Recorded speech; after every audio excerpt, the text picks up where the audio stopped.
नमस्कार, हमारे खास कार्यक्रम में आपका स्वागत है और आज हम बात करने वाले हंगामेदार सत्र की। जी आपके साथ मैं हूं स्मिता। मध्य प्रदेश विधानसभा के बजट सत्र की कल से शुरुआत होने वाली है, लेकिन इस बजट सत्र को लेकर जहां सरकार ने तमाम चीजों को लेकर बैठक की है, मुख्यमंत्री शिवराज सिंह चौहान ने लगातार इस सत्र को लेकर बैठकें की हैं, वहीं विपक्ष भी सरकार पर हर मुद्दे पर उसे घेरने के लिए मोर्चाबंदी कर चुका है। इसी को लेकर आज सर्वदलीय बैठक बुलाई गई प्रोटेम स्पीकर के द्वारा और इसके बाद शाम को पीसीसी चीफ कमलनाथ ने भी अपने आवास पर बैठक बुलाई है कि किस तरह से सरकार को घेरा जाएगा, सरकार से सवाल जवाब किए जाएंगे। लेकिन ठीक उससे पहले आज नए विधानसभा अध्यक्ष को लेकर चुनाव हुआ है। विंध्य को एक बार मौका दिया गया। 18वें अध्यक्ष के तौर पर गिरीश गौतम नए विधानसभा अध्यक्ष होंगे, लेकिन उपाध्यक्ष को लेकर भी इस बार सत्र में हंगामे के पूरे आसार दिखाई देंगे। तो हंगामेदार होगा ये सत्र, चाहे महंगाई का मुद्दा हो, तबादलों की बात हो, बिगड़ती कानून व्यवस्था हो, जहरीली शराब हो या फिर अवैध उत्खनन। वहीं उपाध्यक्ष को लेकर भी इस बार हंगामे के पूरे आसार दिखाई दे रहे हैं। और हमारे साथ हमारे एक्सपर्ट इस वक्त जुड़ गए हैं। बीजेपी का पक्ष रखने के लिए शंकर लाल तिवारी जी हमारे साथ मौजूद हैं और साथ ही कांग्रेस की तरफ से ब्रिजेश पांडे हमारे साथ फोन लाइन पर जुड़ रहे हैं। आप दोनों का मैं स्वागत करती हूँ। शंकर जी, सबसे पहला सवाल आपसे, कल से सत्र शुरू हो रहा है, लेकिन ठीक उससे पहले आज विधानसभा अध्यक्ष का चुनाव हुआ है। 17 साल के बाद विंध्य को एक बार फिर मौका दिया है। एक बड़ी जिम्मेदारी गिरीश गौतम जी को दी गई है।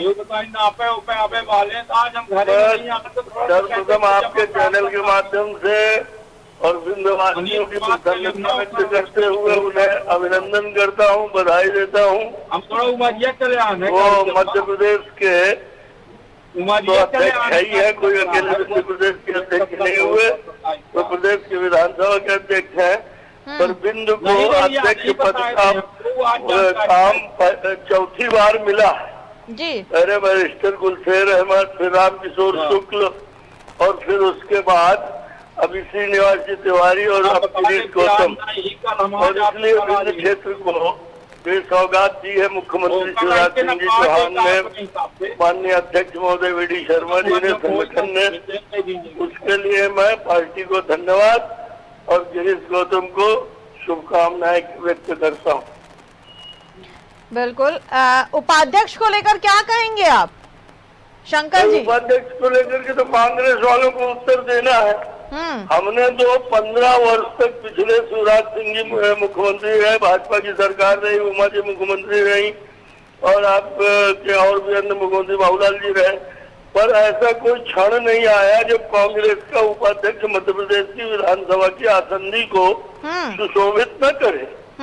निरंतर 15 वर्षों तक बिना किसी लाग लपेट के, बिना किसी आह के, प्रसन्नता के साथ और मुख्यमंत्री जी उपाध्यक्ष की कुर्सी में सभी वरिष्ठ नेता पार्टी के मिलकर के सर्वानुमत से अध्यक्ष का चुनाव। लेकिन कुछ समय पहले तो कांग्रेस के थे ना, मेरे जिले से कांग्रेस के थे जब कांग्रेस की सरकार थी। शंकर जी, बहुत अच्छी ट्यूनिंग रही उनकी सरकार के साथ।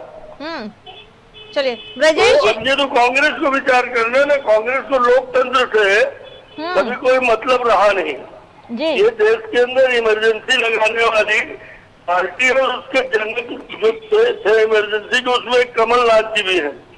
उन्हीं ने ये मर्यादा परंपरा तोड़ी थी और नहीं तो पिछली बार तो ऐसी कोई बात थी नहीं, आराम से ये हो सकता था। पर उन्होंने अध्यक्ष भी अपना बनाया, उपाध्यक्ष भी अपना बनाया।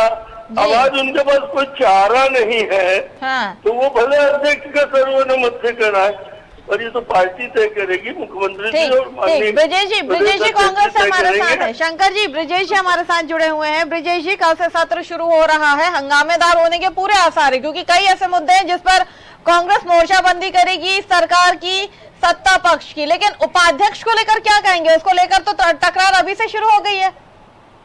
देखिए, निश्चित रूप से कॉन्स्टिट्यूशन के अंदर अध्यक्ष और उपाध्यक्ष में एक पद, अध्यक्ष का पद अगर बहुमत वाली सरकार के पास रहता है तो अपोजिशन के पास जो है उपाध्यक्ष का पद रहता है। कांग्रेस को यह पद मिलना चाहिए और कांग्रेस का इस पद में अधिकार बनता है। पर चूंकि क्या है कि आप शंकर लाल तिवारी जी जैसे वरिष्ठ नेताओं से आप बात करेंगे, आप उपाध्यक्ष की बात करेंगे तो पहुंच जाएंगे इंदिरा जी के इमरजेंसी में। तो कहीं की बात कहीं पहुंचने में लोग सिद्धस्त हैं। बहरहाल जो कल का सत्र शुरू हो रहा है, भारतीय जनता पार्टी के खिलाफ कांग्रेस पार्टी गोलबंद होकर जो है पूरे प्रतिपक्ष की भूमिका में रहेगी। और इस एक साल के अंदर जो शिवराज सिंह ने लोकतंत्र का गला घोट करके अपनी सरकार कोरोना काल के बाद बनाई, उसके बाद जो बजट सत्र है इस जो कल 11 बजे शुरू होगा उसमें, और बजट 2 मार्च को रखा जाना है, इन सारे बिंदुओं को लेकर कल कांग्रेस पार्टी अपनी सख्त विपक्ष की भूमिका निभाएगी और भारतीय जनता पार्टी की जबरदस्त तरीके से घेराबंदी करेगी। हर मुद्दे पे भारतीय जनता पार्टी मध्य प्रदेश में फेल हुई है, चाहे वो बेरोजगारों को रोजगार देने का मसला रहा हो, चाहे महिला अत्याचार का मसला रहा हो, चाहे मध्य प्रदेश के अंदर क्राइम की बात हो। मेरे को भी बोलने दो। तकरीब शंकर जी आ रही हूँ आपके पास भी। तकरीब हर बिंदुओं पे भारतीय जनता पार्टी फेल हुई है और ये भारतीय जनता पार्टी के प्रवक्ता की हमेशा प्रलाप करते रहते हैं, इससे कुछ बातों में कोई दम दिलासा नहीं जी। लेकिन उपाध्यक्ष को लेकर अगर बात की जाए तो जो परंपरा थी वो तो कांग्रेस ने खुद तोड़ी थी। जब कांग्रेस सत्ता में आई थी, तो अध्यक्ष कांग्रेस का था, लेकिन उपाध्यक्ष के लिए बीजेपी से क्यों नहीं किसी को आने दिया गया? तब तो ये परंपरा आप ही के द्वारा तोड़ी गई। अब आज वही चीज अगर बीजेपी कर रही है तो फिर इस पर इतनी टकरार क्यों, इतना गुस्सा क्यों? देखिए, कांग्रेस पार्टी बिल्कुल गुस्सा नहीं कर रही। आज सर्वदलीय बैठक में कांग्रेस पार्टी ने अपने प्रतिनिधि के रूप में डॉक्टर गोविंद सिंह जी को भेजा था, क्योंकि विधायकों की बैठक है कमलनाथ जी के यहाँ, वो पूर्व मुख्यमंत्री और नेता प्रतिपक्ष जी अपने घर में बैठक लिए हुए थे, तो भी हमने अपने वरिष्ठ नेता को जो संसदीय कार्य का अनुभव रखते हैं उनको उसमें भेजा गया था। ये तो बड़ा फ्रेंडली वो है, इसमें किसी तरह का कोई तकरार नहीं। अब चूंकि विपक्ष की भूमिका में कांग्रेस पार्टी है तो अपने सशक्त विपक्ष की भूमिका का निर्वहन करेगी। और जनमानस की बात ये लोकतंत्र के अंदर, जनतंत्र के अंदर अगर आप अपनी विपक्ष की बात नहीं करेंगे, विपक्षी मुद्दों को नहीं उठाएंगे तो सब वन साइडेड हो जाएगा, फिर लोकतंत्र का मतलब न रह जाएगा। और लोकतंत्र में विपक्ष का काम ही है जनता की भावनाओं को उठाना, जनता द्वारा जनता के लिए चुनी हुई सरकार के लिए अपनी बात करना, ये तो लोकतंत्र का तकाजा। और सज्जन सिंह वर्मा तो उपाध्यक्ष के लिए चुनाव की भी बात कर रहे हैं, जबकि बीडी शर्मा की अगर बात की जाए प्रदेश अध्यक्ष की, तो उन्होंने साफ कह दिया है कि परंपरा कांग्रेस ने तोड़ी थी तो अब इसका भुगतान तो उन्हें भुगतना पड़ेगा। देखिए, आदरणीय सज्जन सिंह वर्मा साहब ने या बीडी शर्मा जी ने क्या कहा है मैं इस प्रसंग पे नहीं जाना चाहता हूँ, लेकिन मैं इतना कहना चाह रहा हूँ क्योंकि लोकतंत्र का तकाजा है, लोकतंत्र की मांग है कि चाहे वो केंद्र में हो चाहे वो स्टेट में हो, हर जगह विपक्ष को जो है वो अध्यक्ष का पद दिया जाता रहा है। सदन में जो है बीजेपी के बाद सबसे लार्जेस्ट पार्टी कांग्रेस है, तो निश्चित रूप से कांग्रेस को इसका पद मिलना चाहिए। हाँ, अगर शिवराज सिंह जी को इतना अहम हो गया है, भारतीय जनता पार्टी या बीडी शर्मा को इतना अहम हो गया है कि दोनों पदों लेना चाहते, दोनों पक्ष उनको मुबारक हो, लेकिन कांग्रेस एक अच्छे विपक्ष के रूप में प्रतिपक्ष की अपनी भूमिका घुसकर दायित्व का कल निर्वहन करेगी सदन में, आपको देखने को शंकर जी क्या कहेंगे? नहीं, उनके पास मुबारकबाद देने के अलावा कुछ बचा नहीं है, और इसलिए कि उनको अपनी गिल्टी खुद भी समझ में आ रही है। विजय जी कब कपापी की आवाज से बोल रहे हैं। मैंने बीच में नहीं बोला विजय जी, मैंने बीच में नहीं बोला, आपने बढ़िया बोला। गौतम जी आपका काफी हो गया, मुझे बोल लेना। मध्य प्रदेश विधानसभा के अध्यक्ष हो गए हैं, हमारे विभिन्न क्षेत्र के मुबारकबाद तो बनता है, वो तो हम देंगे और साथ देंगे। बिल्कुल दीजिए, अभी उपाध्यक्ष में भी दीजिए, उसमें ये कह रहा हूँ। वो तो आपकी डिबेट करना है कि आपस में बातचीत करना है? गला घोट करके संवैधानिक व्यवस्थाओं का गला घोट करके जब मैंने इमरजेंसी बोला तो मिर्ची लग गई, जो देश की दूसरी आजादी थी जिसमें लोकतंत्र खत्म किया गया था, पूरे देश को जेल बना दिया गया था। लोकतंत्र के अंदर सोचिए, ये तो सामने वालों को सुनने की क्षमता रखिए। आप इतनी देर तक बोलेंगे, एक शब्द नहीं बोला। लोकतंत्र का गला घोटना हो तो ये सब चीजों में बीजेपी की जो है डिग्री है। लोकतंत्र की बातें आपके मुंह से, कांग्रेस के मुंह से अच्छी नहीं लगती इस देश में।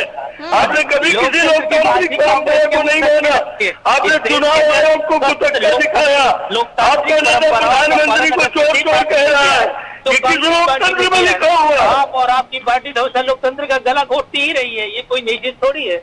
शंकर जी सत्र हंगामेदार रहने वाला है। शंकर जी सत्र हंगामेदार रहने वाला है, इस बात से इनकार नहीं किया जा सकता क्योंकि लगातार जो महंगाई बढ़ रही है। शंकर जी, ब्रिजेश जी, डिबेट का कोई मतलब नहीं है। शंकर जी सवाल आपसे, ब्रिजेश जी आपके पास भी आती हूँ मैं। सत्र शुरू हो रहा है, हंगामेदार ये पूरा सत्र रहने वाला है। उपाध्यक्ष को लेकर तो अब जो स्थितियां आगे बनेंगी वो हम देख ही लेंगे, लेकिन सत्र हंगामेदार रहने वाला है। शंकर जी, बहुत सारे ऐसे मुद्दे हैं जिस पर विपक्ष जो है वो मोर्चाबंदी कर रही है सरकार की, कैसे बचेंगे? मैं इसी बात पर आने वाला था कि मुझे इसी जबरन लोकतंत्र चिल्लाने लगे। मैं आपसे कहने वाला था, मैं आपसे यही कहने वाला था कि सत्र के लिए जो आपने शब्द इस्तेमाल किया है हंगामेदार, कांग्रेस के पास कुछ बचा नहीं। कांग्रेस ने कभी सदन की मर्यादा, लोकतांत्रिक संस्थाओं की, संवैधानिक संस्थाओं की मर्यादा मानी नहीं। कांग्रेस के पास आज सक्षम नेतृत्व भी विधानसभा में नहीं है और मैंने संख्या जरूर उनके पास है, पर उनमें आपस में इस तरह जूते में ताल बट रही है कि वो वहाँ 4-4, 6 फुट में नजर आएंगे। उसके अंदर आपसे बता रहा हूँ अपने अनुभव के आधार पर, और ये सिर्फ इनके पास हंगामा करना बचा है। सदन में नहीं तो सार्थक चर्चा करेंगे, न इनके पास कोई विषय है।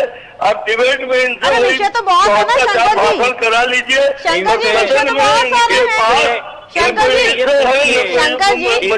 पूछिए कि सत्ता की लालच जो है किसको दिखी? सत्ता जब 2018 के चुनाव में देश मध्य प्रदेश के 7.5 करोड़ जनता ने पूरी जनमानस कांग्रेस पार्टी को वोट दिया। आपने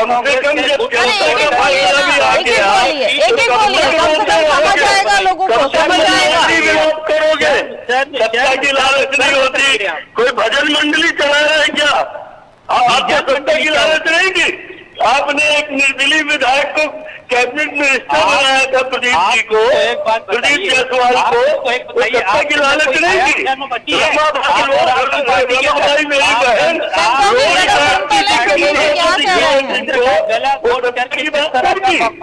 मध्य प्रदेश की जनता का, मध्य प्रदेश के 7.5 करोड़ जनता आपको माफ नहीं करेगी, आप बात मान लीजिए। अरे अभी हारने के बाद अभी नगर निकाय चुनाव में हारने वाले आपको इसका सबक मिलेगा। सही पंजाब के चुनाव में भारतीय जनता पार्टी का सुपर साफ हो गया।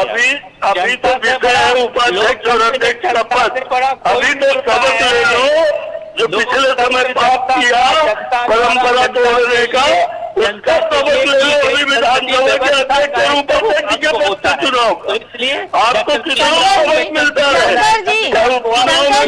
आगे आने वाले नगरीय चुनाव में आप यही होने वाला है। आपका नगरीय चुनाव में आपको सबक लेना नहीं है। निकाय चुनाव में समय है। शंकर जी, ब्रिजेश जी, किसी विषय पे भाषण होने देना है, सिर्फ आप सत्र का बहिष्कार करेंगे और जबरदस्ती का हंगामा। मैडम इनसे बोलिए, क्या ये डेमोक्रेटिक राइट नहीं बहिष्कार करना? लोकतंत्र में क्या विपक्ष को अपनी बात क्या ये कोई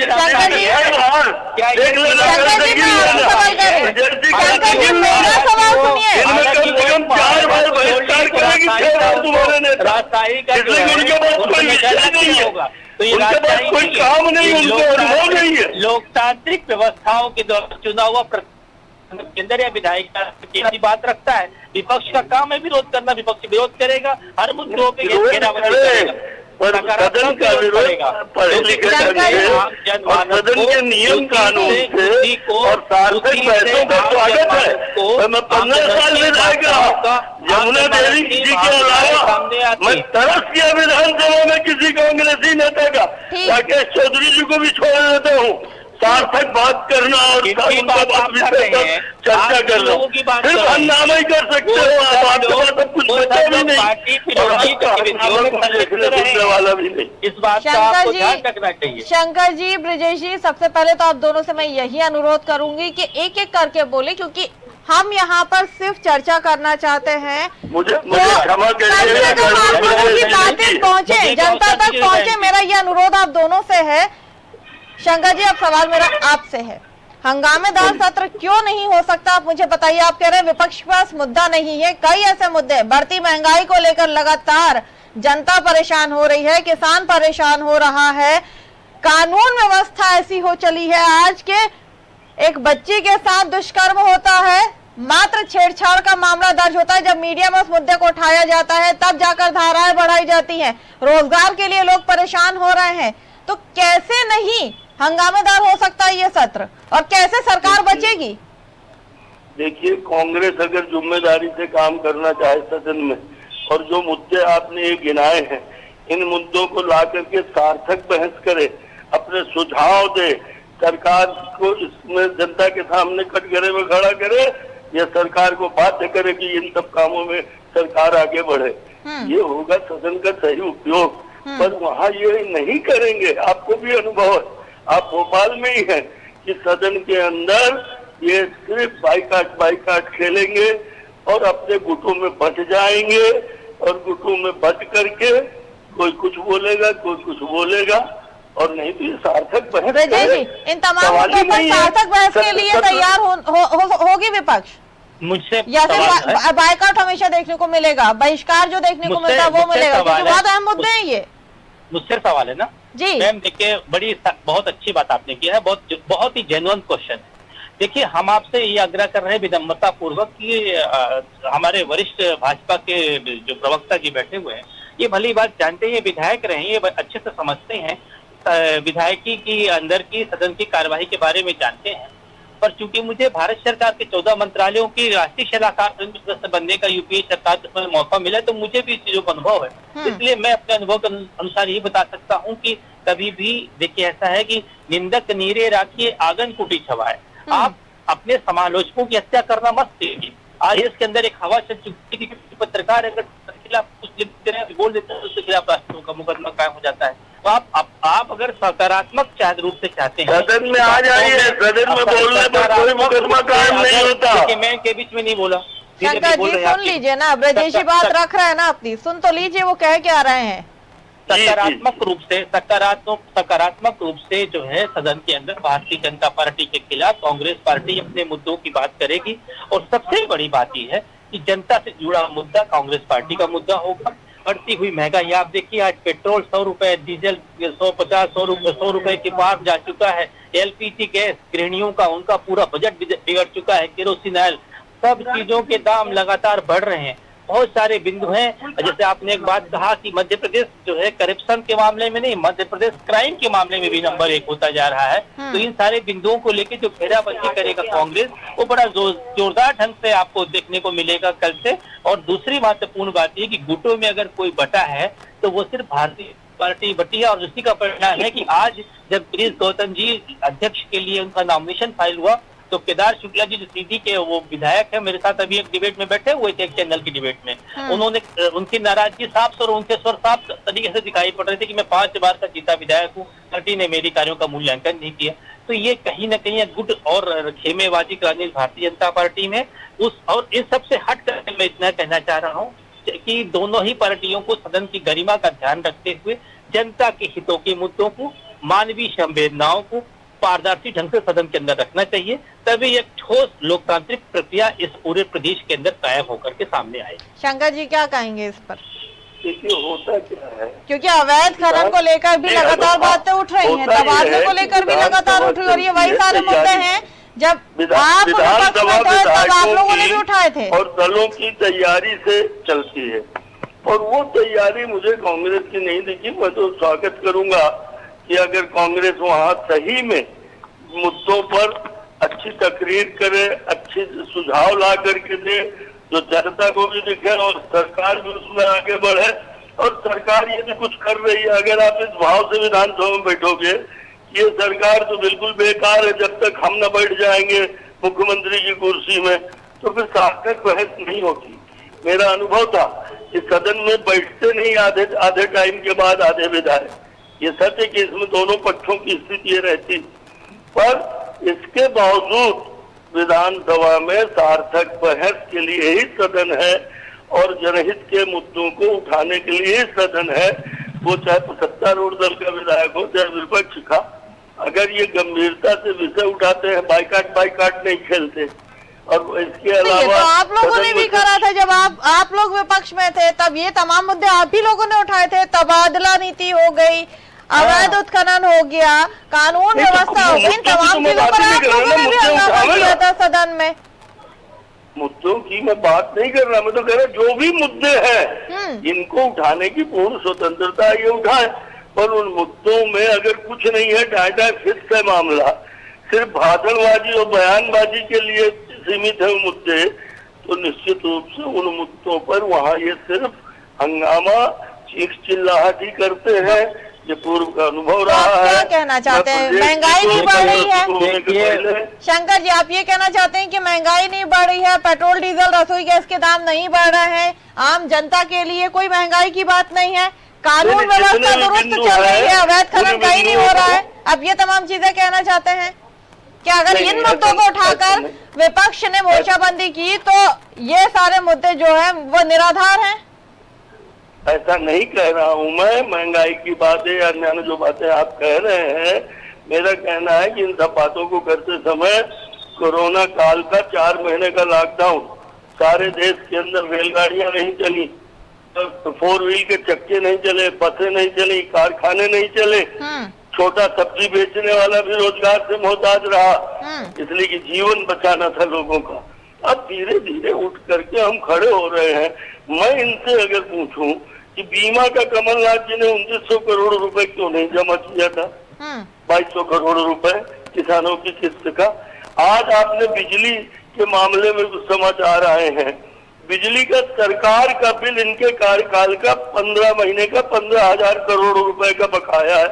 इनने बिजली का बिल जमा नहीं किया, किसानों का कर्जा माफ नहीं किया, और इन्होंने की ये सब कुछ नहीं किया, और आज मुद्दे उठाने की बात कर रहे हैं। जब शिवराज सिंह जी ने 2200 करोड़ रुपए किसानों के लिए जमा किया बीमा का, उन्हें 2900 करोड़ रुपए उनके खातों में आ गया। समस्याएं हैं। कोरोना काल के कारण आर्थिक रूप से काफी संक्रमण जैसी स्थिति बनी है, रोजगार की भी, अन्य बातों की। ब्रजेश जी जल्दी से इसके लिए सरकार प्रयासरत है, सरकार सही दिशा में काम कर रही है। शिवराज सिंह जी पर प्रदेश की जनता का भरोसा है। कांग्रेस के लोग इन बिंदुओं पर बात करें, ठीक, अपने विषय लाने, अपने सुझाव भी रखें। शंकर जी, ब्रजेश जी से जवाब लूंगी मैं इस पे जल्दी से। देखिए, बड़ा मुझे इनकी बात सुन करके बड़ा हास्या लगता, बातें करते हैं। देखिए, तो स्थिति बिल्कुल ऐसी हो गई है महंगी जी। मंत्री बोले रात है, तंत्री बोले रात है, और ये तो सुबह सुबह की बात है, और इनको ये चाहिए जनता करे। तो बात इनके पक्ष में करे, इनका स्तुतिगान करे, इनकी चापलूसी करे, ऐसा विपक्ष से आप मत सोचिए, क्योंकि विपक्ष का काम है जनता के जुड़े मुद्दे को सदन में उठाना, पूरी ताकत से, पूरी निष्ठा से, पूरी आपको मैं आश्वस्त कर रहा हूँ, मध्य प्रदेश के अंदर कांग्रेस पार्टी इस बात को कल सदन में उठाएगी, और पूरे जब तक सत्र चलेगा तब तक उठाएगी। आपने इतनी बड़ी गंभीर मुद्दे, चाहे वो केरोसिन की बात हो, चाहे डीजल की बात हो, चाहे पेट्रोल की बात हो, चाहे गृहिणियों की लगातार वस्तुओं की बात हो, चाहे जितने सारे मुद्दे आपने कहे, आप बताइए, ये अगर इनको हमारी सरकार से इतनी बड़ी दिक्कत थी तो 1 साल हो गया शिवराज सिंह जी को चौथी बार लोकतंत्र का गला घोट के सरकार बनाने की। आप बतलाइए कांग्रेस सरकार के खिलाफ आपको सरकार किस्त माफ नहीं किया तो आप बतला सकते हैं। अगर लगता है कमलनाथ जी के समय 100 रुपए आता था तो आप उसके खिलाफ हैं। अगर आपको लाना सकारात्मक, हेलो, चलिए ठीक है। शंकर लाल तिवारी जी, आप जुड़े, आपके जुड़ने के लिए बहुत बहुत शुक्रिया, और ब्रजेश पांडे जी, आपने भी कांग्रेस का पक्ष रखा, उसके लिए बहुत बहुत शुक्रिया। तो सत्र हंगामेदार होने जा रहा है। सत्र में किस तरह का हंगामा देखने को मिलेगा और किन किन मुद्दों पर सरकार को विपक्ष घेरने की तैयारी कर रहा है, कहां कहां मोर्चाबंदी होगी और कैसे सरकार उन तमाम चुनौतियों से निकलेगी, क्योंकि कहीं ना कहीं इस बात से इनकार नहीं किया जा सकता है कि कोरोना काल के बाद में कई ऐसी समस्याएं, चाहे बढ़ती महंगाई हो, कानून व्यवस्था हो, अवैध उत्खनन हो, तबादले हो, ये वो तमाम मुद्दे हैं जिन पर अब विपक्ष सरकार को घेरने वाला है। सदन की कार्यवाही कल से शुरू होगी, कल से विधानसभा का सत्र शुरू होने वाला है। बजट किस तरह का आएगा, ये तमाम चीजें देखने लायक होंगी, लेकिन सत्र हंगामेदार रहेगा, ये वाकई दिलचस्प होगा। मुझे दीजिए इजाजत, आप बने रहिए हमारे साथ।